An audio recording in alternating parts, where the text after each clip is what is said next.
Hi, we're here at the FBU Conference where the Merseyside delegation have raised an emergency resolution regarding the eviction of some homeless people from a bank of all places using fire service personnel. We've got the delegation person who spoke to that resolution, Mark Rowe. Mark, can you give us a bit of background and why you actually put this resolution forward? The news broke this morning that the Love activists, as they're called, in Merseyside, who were a group of local activists who got together, basically banded together, and what they did was they occupied a large local bank in the empty bank in the city of Liverpool. And what they did was, because of the vicious Tory attacks, they offered shelter to homeless people, and as we know, homeless people, a lot of them have drug and alcohol problems, and they offered the shelter to them and didn't turn anyone away, and brought them into the bank over the last few months and provided food, advice on jobs and advice on solving their drug and alcohol dependent problems. And we were told this morning that fire service personnel from Merseyside were involved in an eviction, and what we found out was whilst crews stood by in case there was a fire whilst the eviction was going on, non-FBU members, and I hasten to say that it was non-FBU members, did at one point go into the building to open rooms up for the police, and we passed the emergency resolution because we don't think that should be the case. We must remain neutral, and we supported the Love activists and still do in their campaign to look after the homeless people of Merseyside. So you raised this resolution so all firefighters would be aware of it, and in fact you're calling on firefighters to resist this sort of use of their skills at every opportunity. Absolutely, we see it that it's going to be a growing problem.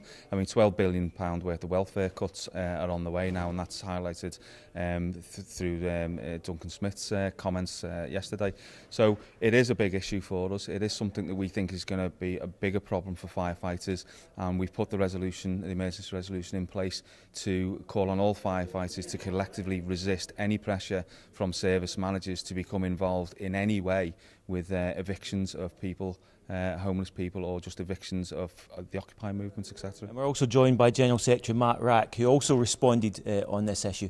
Mark, this seems an appalling abuse of fire and rescue personnel. And I know when you responded, you raised the issue of Spanish firefighters and how they've reacted. Can you tell us about that? Yeah, Tam, first of all, I think it is a totally inappropriate use of fire and rescue service resources, and it compromises the position of the firefighters in the future. We've got to be able to engage with communities, we've got to be able to get into people's houses to give advice and so on. What we can't do is afford to alienate groups of parts of the community. And the story I told about Spain, many of our members will have seen the T-shirts, "We rescue people, not banks." That comes from Spain, where because of, again, austerity and cuts, there's been a huge leap in homelessness and people being evicted. And one case, but it is a moving story, I find, that a lady, 83 years old, Aurelia Ray, in northern Spain, was threatened with eviction because her pension had been cut, she couldn't pay her rent, she'd lived in the flat since 1979, and the banks asked demanded the local authority got the firefighters to help evict her from her home. And actually the crew then refused to do so, and overnight all across Spain this slogan appeared, "We rescue people, not banks," i.e. emphasising the humanitarian role of firefighters and that they're not there to enforce evictions on poor people because of the crisis that was created by the banks in the first place. So I think there was a link there between this quite upsetting story in Merseyside of firefighters being used in that way, and on the other hand quite an inspiring story in Spain. And I suppose the million-dollar question for firefighters out there just now, Matt, if the bells go down and they're getting asked to respond to this type of incident, what should they do?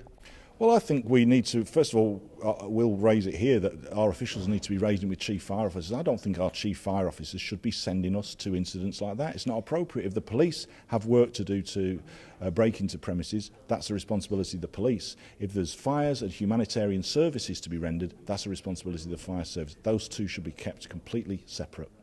A very clear message from the FBU General Secretary here at the annual conference. So thanks to Mark and thanks to Matt.